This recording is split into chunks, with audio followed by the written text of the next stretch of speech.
को powered by techno.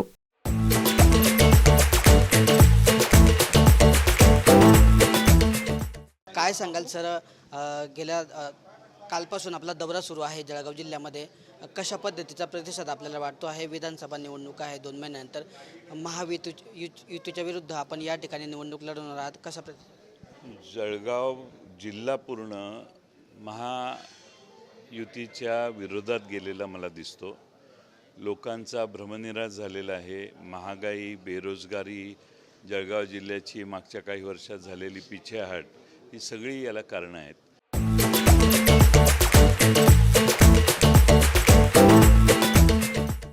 आणि म्हणून जळगावचा तरुण आता पेटून उठलेला आहे. या महाराष्ट्रात सगळ्यात जास्त जे महत्त्वाचे प्रश्न आहेत त्यात एक बेरोजगारी प्रश्न आहे, महागाई प्रश्न आहे आणि महिलांच्या सुरक्षिततेचा प्रश्न आहे. या तिन्ही गोष्टी या जळगावकरांना सहन कराव्या लागतात गेले काही वर्ष. त्यातून सुटका करण्यासाठी महाविकास आघाडीच्या मागे उभा राहण्याचा जळगावकरांचा मानस दिसतोय. सर, एकंदरीत आता राज्याची परिस्थिती आधीच हे झालेली असताना, निवडणुका तोंडावर असताना नितेश राणे जे वक्तव्य करतायत जाहीर सभेमध्ये की तुमच्या त्या अफजल खानाने आमच्या शिवाजी महाराजांचं काय उपटलं, असं जाहीर सभेमध्ये ते बोलतायत नितेश राणे. असं आहे की जाणीवपूर्वक भारतीय जनता पक्ष आणि त्यांचे काही आमदार महाराष्ट्रामध्ये धार्मिक वाद व्हावेत आणि टोकाच्या भूमिका दोन्ही बाजूने घेतल्या जाव्यात असा जाणीवपूर्वक प्रयत्न करते. कारण भाजपच्या लक्षात आलेलं आहे किंवा सत्तारूढ पक्षांच्या लक्षात आलेलं आहे की यावेळी आपली खैर नाही. मग कोणते मार्ग अवलंबायचे, त्यातला हा एक त्यांचा शेवटचा मार्ग आहे की ज्याच्यातून महाराष्ट्र अस्थिर करायचा, महाराष्ट्रात वेगवेगळ्या ठिकाणी जातीय दंगली व्हाव्यात अशी व्यवस्था करायची, असा कट हा मला याच्यातून दिसतो आहे. जाणीवपूर्वक वारंवार अशी विधानं ते करत आहेत आणि भारतीय जनता पक्ष त्याला कोणताही आक्षेप घेत नाही, म्हणजेच समर्थन आहे असा त्याचा अर्थ. आणि गृह खातं त्यांनी केलेल्या विधानावर कोणती कारवाई करत नाही. अनेक हे विधान तसं नॉर्मल आहे, बाकी काही विधानं त्यांनी इतकी टोकाची केलेली आहेत की ज्याच्यावर खरं म्हणजे गृह खात्याने त्यांना नोटीस देऊन त्यांची बाजू विचारली पाहिजे होती, पण त्याच्यावर काही गुन्हा दाखल काहीच केलेलं नाही. त्यामुळं ही सरकार स्पॉन्सर्ड स्टेटमेंट आहे, त्यामुळे त्यांना एकट्याला दोष देण्यात अर्थ नाही.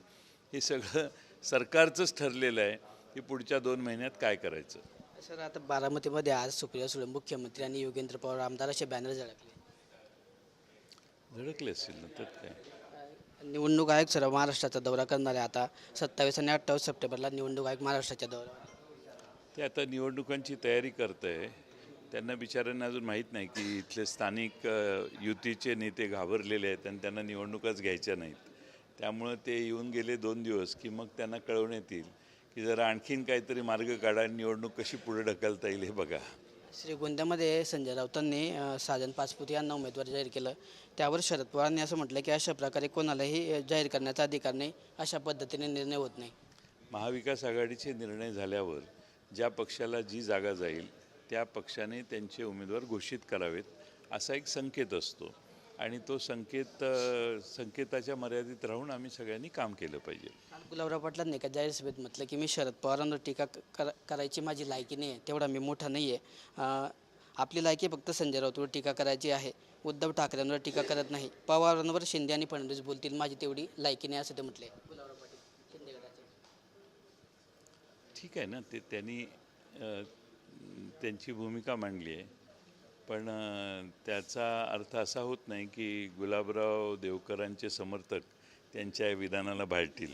गुलाबराव देवकरांचे समर्थक तुम्ही उद्धव ठाकरेंच्यावर बोला, राऊतांच्यावर बोला किंवा शरद पवार साहेबांच्यावर बोला, महायुतीचा पराभव करण्यासाठी गुलाबराव देवकर साहेबांचे सगळे समर्थक कामाला लागलेले आहेत.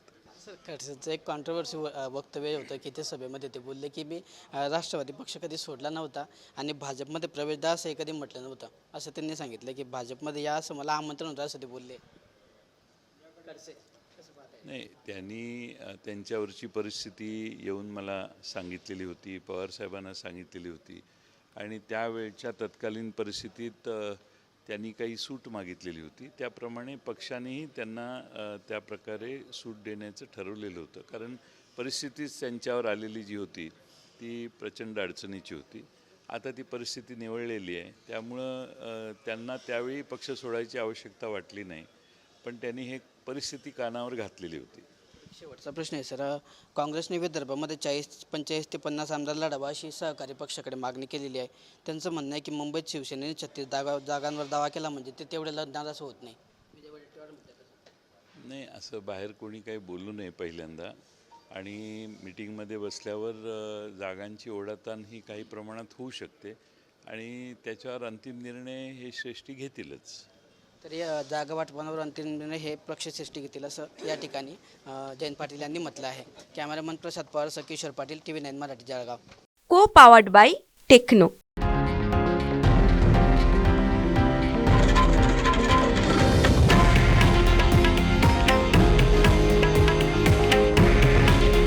हे आहे देशातील नंबर 1 न्यूज नेटवर्क आणि आपण पाहत आहात TV9 मराठी. काळजी तुमची, हित महाराष्ट्राचं.